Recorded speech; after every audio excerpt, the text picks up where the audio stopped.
Hello there. Welcome to the man cave. Schoolboy error time. Let me show you what I have done.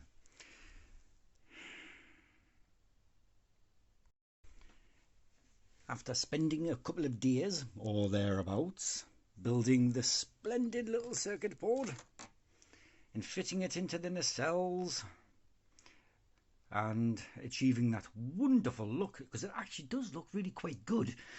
You can see that in the last video. I then realised that I'd wired the circuit board together before putting everything into the support pylons that the nacelles fit to. The circuit board, meh, then has to be glued inside of the body. How on earth am I going to do that when everything was wired together? What a silly sausage. So I have very carefully snipped the wires off. I have fitted the nacelles to the support pylons with the wires running down at the inside. This one's just curing up at the moment, just waiting for that glue to dry, and then we'll do some sanding and repainting and touching up some whatever and getting all of the wires reconnected. Shouldn't be too much of a difficult job. Yes, there we go. Never mind. In the meantime, what else have I been doing? Well, apart from work, which has prevented me from building models, which is not brilliant, but hey, these are the things that we have to do. You've got to work.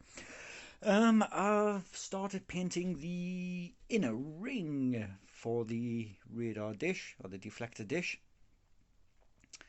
and I am very, very happy with how that has come out. It is a lovely, lovely colour. Very nice.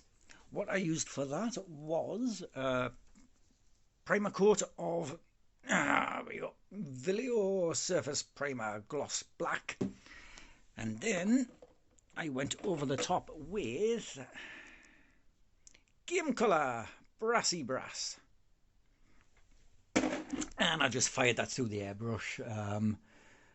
Couple of drops of flow improver, 3-4 drops of paint, and about 3-4 drops of thinner. Good mix together, and then there we go. Shot that through the airbrush, and the finished result is that, which I am very happy with. That has come out lovely. I've done the deflector dish as well. However, I hand painted that a few days ago after I'd finished work one night, and I came home and I thought, oh, I'll just quickly do that, and I'm not happy. It looks a little bit grainy and a little bit there's a couple of blemishes in it. Don't know if the camera's going to pick them up, but I'm not happy, so I'm going to strip it and do it again. So I'll just stick that in a bath of bleach, cheap bleach, excellent paint stripper, won't damage the plastic, and we'll get that stripped down, repainted. It'll not take me very long to get that finished. What else have I been doing? Well, sort of thinking about the display base. I'm not going to use the kit supplied part. I'm going to go with that, which is actually a door stop. It's supposed to have a little rubber cap on the end of there, and it stops the door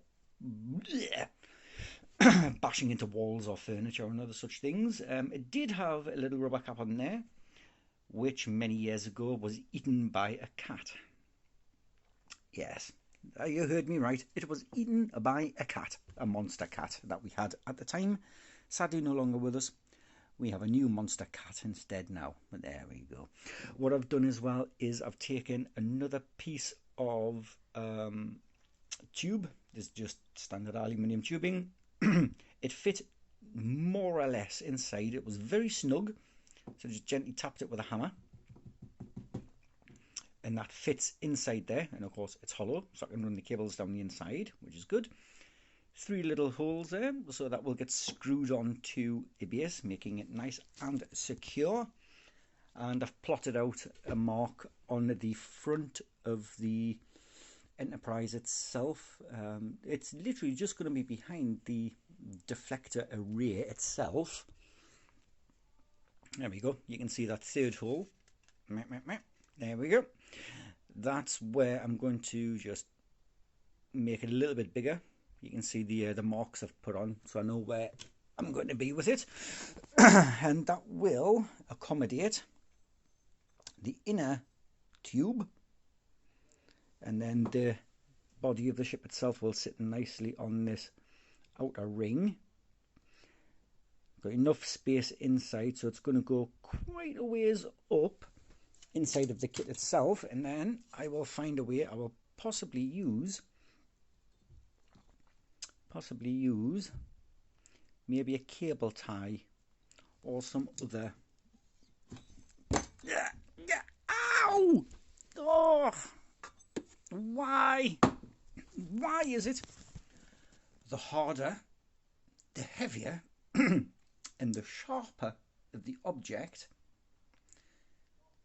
you have a greater likelihood of it hitting your toe if you're only wearing slippers, like I am, or nothing at all on your feet.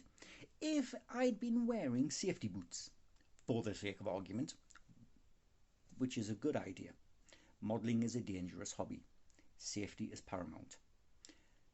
If I'd been wearing safety boots, this thing would have landed nowhere near my foot. Since I'm wearing a slipper, a soft slipper, that thing landed on my damn toe. Where was I? I've got no idea. Anybody know? I've got no idea. Oh, yeah. So I will possibly come up with an idea, possibly a cable tie, or maybe, I'm not sure if hot glue would work, but you never know. Maybe I might have to go for epoxy.